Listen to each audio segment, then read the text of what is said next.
According to Gates Foundation, South Africa comprises less than 1% of the global population, although it contributes to 18% of the world's HIV infections and HIV-related deaths. The first case of HIV was reported in South Africa in 1982, and by 1989, it has reached the general population. As reported in Encyclopedia of South Africa, prevalence levels among females are significantly higher than among males, being 2.7% higher in 15 to 19 age group years later. We are South Africa AIDS Foundation. As a non-profit organization, our mission is to reduce the spread of HIV/AIDS among rural women in South Africa through working with local nonprofits to increase access to antiretroviral drugs, set up family planning clinics, and implement health education in schools. Through these activities, we are working to reduce the amount of new HIV infections among rural women by 50% by 2030. We will dedicate most of our $1 million budget, 45%, to implementing health education in schools, since this strategy has the most potential to decrease further infections by getting at the root cause. Family planning clinics will receive the second most amount of money, 40%, with PrEP receiving at least 15%, since most costs will be covered by other entities. Our first objective in reducing the spread of new HIV infections is by increasing access to the antiretroviral drug PrEP. Trial runs showed an adherence rate of 76% among the trial population, demonstrating that women in South Africa were both able and willing to use PrEP. PrEP currently costs $1,300 per person per month, and the recipient takes one pill every day. The major barrier to increasing access to PrEP is the sheer cost. However, the South African government is currently implementing a program in which they subsidize the costs of PrEP to all citizens living with HIV. According to UNAIDS, provision of HIV treatment for all is estimated to cost an additional US $66 million per year and will be paid for by the South African government and from domestic resources in this year's budget. Despite this, PrEP Watch reported that in 2017, it was estimated that only 35,000 individuals were being targeted with PrEP in ongoing and planned projects across South Africa. We plan to work with the government and the nonprofit Food Forward South Africa to provide transportation and distribution of the drug.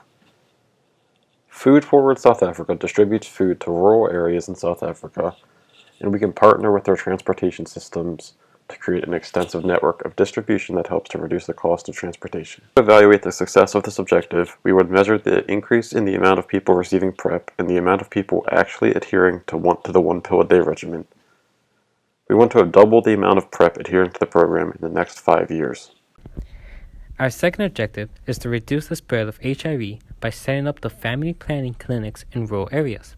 13.8% of women in South Africa have an unmet need for family planning. Potential challenges in increasing access to these clinics include inability to travel to the clinics.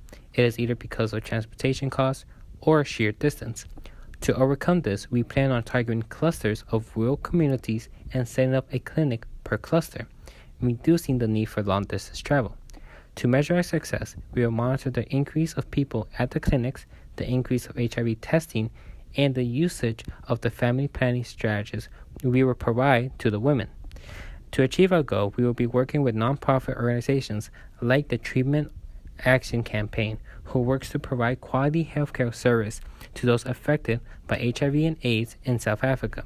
In the next 10 years, we aim to build and start operating 20 clinics.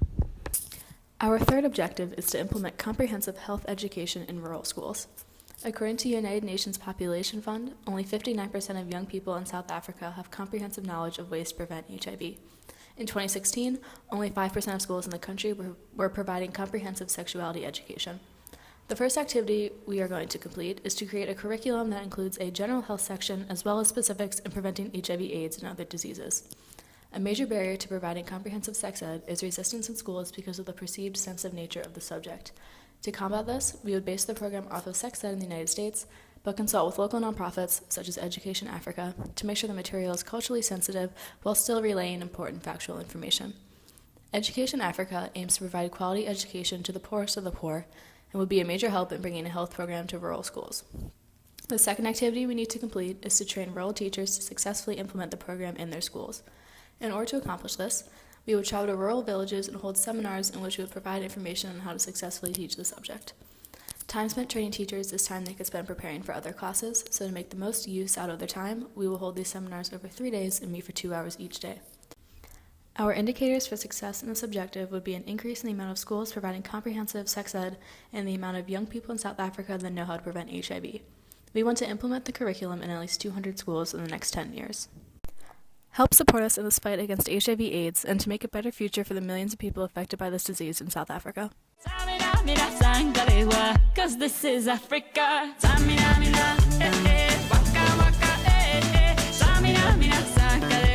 This time for Africa.